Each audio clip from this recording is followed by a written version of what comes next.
Prof, ini harga obat yang katanya relatif naik karena semuanya ini naik ya, termasuk obat ini. Nah, ini karena faktor apa ya, Prof? Obat naik apa karena memang bahan baku atau karena kondisi memang nilai tukar rupiah terhadap dolar itu yang tinggi? Ya, kan nilai tukar rupiah itu akan berpengaruh terhadap bahan baku. Sementara bahan baku obat kita itu masih 90%, lebih dari 50% malah bahan baku ini masih impor, sehingga akan berpengaruh terhadap biaya produksi apabila kursnya juga naik ya. Nah, penyebab utama tentu karena bahan bakunya ya, terutama bahan baku kita dari Cina dan India gitu ya. Tapi ada peluang nih kalau pakai kursnya bukan USD ya, pakai mata uang China mungkin tidak terlalu berat nanti kenaikannya. Kedua adalah batas kenaikan resmi. Nah, pemerintah ini memang mengizinkan kenaikan harga obat komersial, namun tentu kita juga alhamdulillah sudah punya satu buffer ya dari pemerintah bahwa batas kenaikan resmi itu dibolehkan hanya 20%. Hal ini untuk mencegah adanya spekulan lah ya. Kemudian juga, nah untuk obat BPJS dari atau Kartu Indonesia Sehat ini sudah ada jaminan dari pemerintah bahwa tidak naik ya, karena ya istilahnya ada ada semacam tata kelola untuk menjaga stok dan harga pada program JKN ini, sehingga ini juga menjadi buffer supaya obat-obat yang banyak digunakan oleh masyarakat, obat-obat BPJS tersebut dijaga untuk tidak naik. Nah, namun tentu kita harus mewaspadai dampak yang tertunda, yaitu adanya kenaikan di tingkat konsumen nih, ya, karena bisa jadi misalnya obat-obat yang ada di konsumen itu memang terjadi kenaikan yang tadi ya, sampai batas maksimal 20% itu. Itu mungkin teman-teman semua, moga-moga aja tidak terlalu tinggi ya kenaikannya, tetapi kalau untuk obat-obat BPJS karena mereka sudah stok dari awal, tata kelolanya juga sudah dijaga, sehingga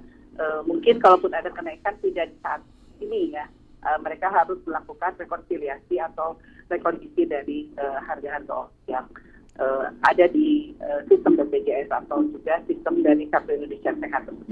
Terima kasih. Baik, Prof, kalau misalkan ngobrolin tentang obat BPJS, kadang-kadang kan misalkan nih dengan adanya potensi kenaikan obat yang sampai maksimal 20%, ada kemungkinan nggak sih dok obat-obatan ini juga diganti begitu dengan yang lebih murah? Karena kan kadang-kadang biasanya pakai obat A nih di BPJS, tapi ternyata ketika ke sana lagi ngambil obat bulanan misalkan atau obat yang biasa daily ternyata berbeda begitu dok mereknya. Itu ada kemungkinan terjadi begitu juga nggak sih Prof sebenarnya? Iya, Mbak izin, saya bukan dokter. Iya Prof, dokter. Baik, mohon maaf Prof ya, silakan. Satu salah nanti ya. Iya. Jadi gini, BPJS itu kan sudah punya formularium ya, demikian juga rumah sakit sudah punya formularium. Jadi mereka itu kalau mau mengganti kan harus taat terhadap formularium obat yang sudah disepakati bersama, termasuk pendanaannya gitu. Ya memang ada resiko-resiko ya terkait peningkatan harga obat tersebut, tetapi tadi saya sudah sampaikan bahwa untuk harga obat yang ada di BPJS memang mereka sudah punya tata kelola bahwa dikendalikan supaya tidak terjadi kenaikan karena mereka sudah menyiapkan stok yang memadai untuk menghadapi dinamika dari turun naiknya harga obat tersebut. Baik. Prof, kalau kenaikan 20% ini dari HET itu ya Prof ya? Atau memang dari harga pasaran sekarang nih? Itu yang pertama. Yang kedua, kalau obat generik itu masih ada nggak sih Prof? Dan harganya mengalami kenaikan juga atau enggak? Jadi gini, sampai 20% itu ya, mohon jangan sampai jadi polemik nantinya. Nggak pasti, hanya intinya kalaupun nanti batas kenaikan resmi yang diizinkan pemerintah itu tidak boleh lebih dari 20% gitu loh Mas. Jadi mungkin kalau ada kenaikan 5%, 3%. Berarti patokannya dari harga eceran tertinggi ya Prof ya? 2% dari kenaikan, 20% dari kenaikan harga obat. Halo Prof? Halo? Prof Kerry? Kayaknya ada gangguan komunikasi nih. Mungkin di telepon lagi dalam ya. perjalanan mungkin. Halo. Nah, Oh iya, iya betul. iya iya Baik. iya nih. Kita coba hubungi kembali Prof. Kerry karena tampaknya juga tadi sedang dalam perjalanan mungkin ya, jadi Iya. agak suaranya agak terputus, agak kecil. Misalnya, nah makanya saya tanya generik itu karena misalnya paracetamol nih. Kalau Ya, harga yang obat ada nama generik itu kan harganya lebih brand-brandnya murah ya, kan. betul, Kalau ada betul. paracetamol tapi brand yang lain tuh lebih mahal. Nah, iya. Mungkin nyiasatinya itu kali ya. Apakah nanti kita beli obat branded sebenarnya khasiatnya sama aja, bedanya kalau generik itu lebih murah ya. Iya, Saya nggak tahu betul. kenapa kok Iya, bisa murah itu ya. karena nggak pakai brand kan. Oh. Yang bikin mahal itu sebenarnya brandnya gitu. Brandnya, Brand A, iya, B, iya, C, iya, iya. dia punya harga sendiri atau harga patokan sendiri. Baik, kita sudah terhubung lagi dengan Profesor Kerry. Kerry. Prof, selamat pagi. Ya, Iya, baik. tadi terputus nih Ini dia, Prof. mohon maaf, Mungkin Prof. bisa dilanjut Prof Iya. terkait apa namanya Mangga. harga eceran tertinggi terus kemudian iya. kenaikannya 20% Jadi- sama generik. ya jadi gini, angka 20% itu bukan pasti ya, bukan pasti akan naik 20% gara-gara kenaikan kurs ini, tetapi itu adalah batas toleransi yang diberikan oleh pemerintah. Jika terjadi dinamika di pasar, maka harga kenaikan obat itu maksimal hanya 20% gitu. Jadi tidak intinya untuk komponen harga obat itu kan tidak semata-mata bahan baku. Iya. Ada komponen marketing, ada komponen bahan pengemas, ada komponen juga biaya produksi. Nah, itu kan bisa diefisiensi gitu. Yang intinya pada akhirnya kenaikan itu hanya ditoleransi 20% kalau ada kenaikan harga obat. Gitu, Mas. Kalau yang generik itu pilihannya sekarang ini masih ada nggak, Prof? Masih dong. Saya juga sering beli kok. Masih banyak kok, Mas. Di apotek-apotek itu Betul, masih banyak. Dan khasiatnya Baru sama aja kemarin sebenarnya juga ya, saya Prof ya. beli generik. Kenapa? Khasiatnya sama aja sebenarnya kan, Prof. Karena kan kadang-kadang orang wah Nah, merek ini beda nih sama merek Kalian ini gitu saya loh, Prof. kasih ya. Iya. Jadi sebetulnya obat generik dengan obat paten itu dengan zat aktif yang sama, tentu efeknya juga mempunyai efek yang diharapkan memang sama gitu ya. Hanya berbedanya apa? Obat generik ini tidak ada komponen marketing, kemudian tidak ada komponen-komponen yang sifatnya meningkatkan harga obat, seperti misalkan bahan kemasnya itu memang bahan kemas yang memang sesuai dengan standar, tetapi desainnya desain standar gitu ya. Dan tapi kalau isinya gimana, sama aja gitu. Gimana kita kepatuhan minum obatnya? Tuh. Ini udah di-approve sama apoteker. Jadi itu yang sering ditakutkan sama masyarakat kan itu gitu, Prof. Obat Apa yang dia katanya perlu, Mbak? Obat murah nih, pasti nggak paten nih Nah, gitu. iya ternyata Halo Mbak, aduh nggak kedengar sama saya. Ya, halo. Apa yang dia approve, Mbak? Ya udah di-approve sama Prof. Kerry sendiri kalau misalkan brand tertentu ataupun juga yang generik itu sebenarnya sama aja khasiatnya gitu kan ya, Prof ya? Sama aja khasiatnya. Jadi izin ya Mbak. Sebenarnya gini, formula obat itu yang menentukan harga obat, karena harga obat itu ditentukan juga oleh komposisi dari obatnya. Tapi zat aktif itu sama. Biasanya yang memberikan perbedaan formula itu adalah zat-zat lainnya yang mengikuti dari obat tersebut. Misalkan ada katakanlah obat salut enterik. Nah, obat salut enterik itu kan juga ada komponen lain yang memerlukan teknologi, jadi harganya lebih mahal. Atau misalnya ada obat yang sustain release atau lepas lambat misalnya, itu juga sama. Itu juga lebih mahal, sehingga obat-obat paten itu memang harganya lebih mahal karena ada komponen teknologi di situ atau komponen formulasi yang berbeda. Nah, namun kalau aktifnya sama dengan obat generik yang katakanlah formulasinya sederhana dan kalau diminum secara patuh dan juga didampingi oleh apoteker terkait dengan terapi non farmakologinya yang menyangkut yang menyangkut terapi farmakologi gitu ya, lifestyle dan sebagainya, efeknya oke kok. Dan beberapa dari pasien saya juga sama seperti itu ya. Jadi ada yang pakai obat paten, ada yang pakai obat generik. Tapi kalau pakai obat paten juga kalau nggak patuh minumnya, ya sama aja. Benar. Ya, Setuju, Prof. nggak hasilnya nggak signifikan. Tetapi kalau pakai obat generik, kemudian dia patuh, gaya hidupnya dia atur, bagus kok. Jadi ini mah tergantung dari pasien tersebut patuh minum obat dan juga mungkin didampingi oleh tenaga kesehatan ya yang ada.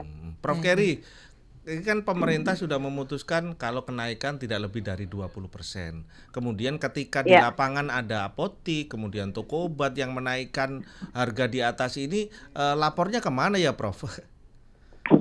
Sebetulnya itu tuh tidak dengan serta-merta kok apotek itu menaikkan, karena mereka juga punya stok-stok kan, selama dia memang menggunakan stok yang ada. Jadi nggak kayak naik bensin gitu lah.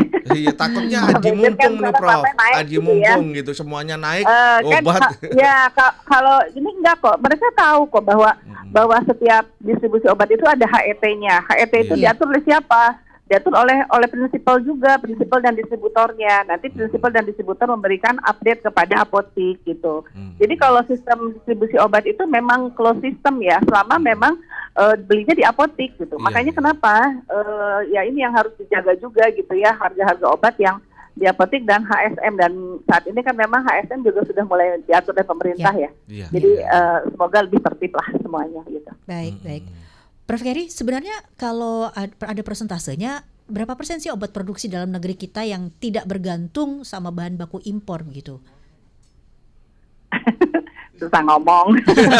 Loh, kan Profesor guru besar farmakologi Iya. dan farmasi. Iya, enggak, maksudnya jangan kaitkan dengan itu lah, Mas. Oh, Karena iya. kenyataan karena kan kenyataannya karena- kan saya mesti bicara apa adanya ya. Iya, Kalau iya, iya, diceritakan berapa persen gitu ya yang tidak tergantung ya, kenyataannya 90% lebih Gitu. bahan bakunya itu masih dari import kok. Tapi intinya begini ya, saya juga melihat adanya satu keinginan dari pemerintah sekarang untuk benar-benar mengarus utamakan produk dalam negeri. Artinya kita juga beberapa riset terkait dengan bahan obat saat ini juga sedang dilakukan bersama lembaga-lembaga riset terkait dengan BRIN, dengan Kemenristek Dikti gitu ya, dengan perguruan tinggi. Ya semoga saja perlahan tapi pasti kita menggeser lah. Dari yang 90% itu bergeser ke yang apa namanya? Lebih baik, ya ya. bergeser signifikan lebih baik. Nah, cuman artinya kita juga dari periset bahan baku obat ini juga memerlukan dukungan dari pemerintah. Artinya kalau misalkan riset itu sudah menghasilkan bahan baku obat yang kira-kira memang mempunyai kualitas yang setara, dan pasti itu tidak akan langsung harganya akan bisa ngejar harga bahan baku impor. Nah, bagaimana nih kebijakan dari pemerintah untuk mengarus utamakan dari bahan baku yang bisa kita bikin sendiri gitu loh. Kayak gini loh, belajar berenang antara bayi dengan atlet renang kan beda ya. Iya. Iya kan? Iya, Atlet iya. renang udah bisa langsung kan, ini kan bayi dia belajar dulu apa dulu. Nah, itu mesti ada yang kita sebut sebagai dukungan ya secara politis ya kepada kepada industri di Indonesia yang memang menggunakan bahan baku obat Indonesia. Namun beberapa industri ya, saya tidak bisa menyebutkan brand ya, karena takut salah gitu ya. Iya. Kan nggak boleh promosi kan di sini. Jadi beberapa industri itu sudah sudah menghasilkan obat-obat bahan baku Indonesia, diantaranya obat modern asli Indonesia OMAK gitu ya. Itu bikin herbal gitu. Nah, tinggal sekarang bagaimana juga kebijakan dari sistem kesehatan nasional untuk mengakomodir itu gitu. Karena OMAI ini, tapi alhamdulillah kok sekarang sudah mulai ada dari Kemkes itu. Halo? Ya, Prof. Halo? Ya, silakan, halo Prof. Prof, silakan Prof. Halo? Iya, halo Prof Keri. Terdengar suara kami, Prof? Halo. Putus lagi, sayang Iya, sekali. iya. Masih mau dihubungin? Hah? Oke, baik. Heeh. Oke, kita coba hubungi Karena lagi. komunikasi ya. Iya, karena lagi di jalan juga kayaknya Prof Keri ini. Iya, Jadi makanya ini kayaknya kendalanya itu di faktor riset. Makanya nanti kita Ya, tanya sama Prof Keri ini betul. apakah memang keberpihakan untuk riset obat-obatan ini kurang atau ada formula yang Atau lain atau ada kendala agar harganya lain. tuh misalnya tuh kayak obat herbal kan. Iya, nah itu dia contohnya kalau misalkan obat asli Indonesia apakah memang obat herbal atau memang bagaimana begitu kan ya. Iya, Baik, iya. kita sudah terhubung lagi dengan Prof. Prof Keri. Prof? Prof Keri. Ya, sorry. Iya. Iya. Ya, Prof. ini sinyal di Jatinangornya nggak pas lagi. Oh, di Ya, Jatinangor ya. Iya. Prof, Prof, sampai mana ya? Ya, ini apa mungkin pertanyaan baru nih, Prof. Karena tadi Prof Keri kan ngomong soal Riset riset kita ya, itu yang betul. mungkin ini jadi kendala selama ini atau ada formula yang lain agar harga obat itu bisa turun, misalnya kayak mendorong herbal itu, fitofarmaka segala macam itu, Prof. Ya, jadi gini, pada dasarnya fitofarmaka obat bebas terbatas Indonesia ini sudah ada. Tinggal bagaimana masuk ke sistem kesehatan nasional untuk digunakan sebagai salah satu alternatif pengobatan ya. Nah, tapi alhamdulillah sih sekarang ini sudah ada formularium fitofarmaka dari Kemkes. Nah, tinggal kemudian obat-obatan tersebut masuk ke sistem BPJS-nya, dibeli dan sebagainya. Karena begitu size dari produksinya meningkat, karena pemesanan juga meningkat, maka akan terjadi size ekonomi yang baik, harga akan lebih baik gitu loh, ya kan? Kalau harga misalnya sekarang ini katakanlah dari size produksinya tidak semasif misalnya produksi obat-obatan yang sifatnya sudah ada saat ini, tentu kan harganya tidak bisa bersaing walaupun itu obat herbal, walaupun bahan bakunya ada di Indonesia. Nah, sekarang bagaimana caranya supaya kita mengarus utamakan dari obat-obat herbal tersebut supaya dibeli dan akhirnya size ekonominya meningkat sehingga size produksinya juga baik dan harganya juga akan lebih baik. Karena biasanya size produksi itu akan menentukan juga harga HPP di industri itu berapa gitu loh. Intinya begitu. Dan kalau mau mengarus utamakan obat herbal gitu ya, terima kasih juga nih saat ini sudah ada obat sudah ada formularium fitofarmaka ya yang ada di Kemkes. Tinggal gimana sih formularium fitofarmaka ini digunakan di rumah sakit, digunakan di puskesmas, digunakan juga di BPJS begitu supaya produksinya besar, masif, dan akhirnya harganya juga bisa turun, namun bahan baku obatnya dari Indonesia sehingga meningkatkan juga putaran ekonomi petani yang memang menyiapkan produk herbal tersebut. Jadi si dananya kan nggak kemana-mana, muter di masyarakat sendiri gitu ya. Intinya begitu. Baik, dikelola sama kita sendiri begitu ya, Prof ya? Iya, dari kita untuk kita. Toh bahan bakunya juga akhirnya kalaupun tinggi ya nggak apa-apa kan, mensejahterakan petani, gitu kan? Betul. Intinya begitu. Tapi ini menumbuhkan trust juga dari masyarakat terhadap obat-obatan yang seperti ini kan juga cukup lumayan sebenarnya ya, Prof ya. Karena kan trust gini, izin ya, saya mungkin mohon maaf izin memotong. Kalau untuk fitofarmaka itu pengujiannya itu sudah end to end gitu ya. Dia udah diuji ke manusia dan menuju ke fitofarmaka itu. Iya, itu udah perlakuannya di Indonesia itu ya, perlakuan untuk uji klinik obat herbal itu cukup ketat gitu ya. Saya beberapa kali mengawal uji klinik obat herbal itu nggak kurang-kurang istilahnya tuh nggak kurang-kurang ketat daripada obat biasa gitu ya. Terutama keamanannya, khasiatnya itu betul-betul dipantau. Sehingga kalau dikatakan secara fitofarmaka dia punya khasiat, ya itu memang sudah terverifikasi oleh BPOM gitu intinya gitu. Siap, baik. Harapan kita semua masyarakat bisa menggunakan ya produk dalam negeri lah istilahnya. Mari bergerak bersama gitu loh ya. Amin. Kalau SDM kita nggak kalah ya Prof ya. Kalau SDM kita udah mampu banget ya untuk memasifkan seperti ini nih fitofarmaka dan lain, Prof. Jadi tinggal sekarang gerakannya adalah ini nih ada pilihan obat misal ya, fitofarmaka dengan obat generik, tapi memang ada fitofarmaka dengan obat generik itu nggak bisa dilawan, beda banget karena obat generik itu pasti sangat lebih murah gitu. Karena fitofarmaka kan gimana pun juga obat herbal itu. Jangan berpikir bahwa obat herbal itu lebih murah loh. Kadang-kadang kan obat herbal juga lebih tinggi harganya. Jadi jangan melihat dari harga lah ya. Melihatnya adalah dari tadi bahwa kalau kita ingin larinya adalah ke peningkatan ekonomi kerakyatan ya, penggunaan fitofarmaka itu punya nilai tambah untuk efek lain selain kita membeli obat, mungkin begitu ya. Iya. Kalau beli obat kan ngayain orang luar negeri kan. Kalau ini saya nggak ngomong loh, Mas yang ngomong. Ini kan orang kita kan dalam negeri. Terima kasih ya Prof atas waktunya. Iya, sama-sama. Sehat selalu, Prof. Selamat pagi. Sehat-sehat, salam sehat. Mohon maaf ya tadi biar siap. Maklum dong kalau di Jatinangor. Soalnya kita juga mantan Jatinangor soalnya, Prof. Jadi maklum. Makasih, Prof. Ayo, terima kasih banyak. Terima kasih banyak. Salam sehat ya, Mbak. Mas, assalamualaikum. Waalaikumsalam. Baik pendengar dan juga pemirsa Terjaya, itu tadi dia obrolan kita bersama dengan Guru Besar Farmakologi dan Farmasi Klinik Unpad dan juga Wakil Ketua PP Ikatan Apoteker Indonesia, ada Profesor Dr. Apoteker Kerry Lestari MSI. Lengkap banget ya.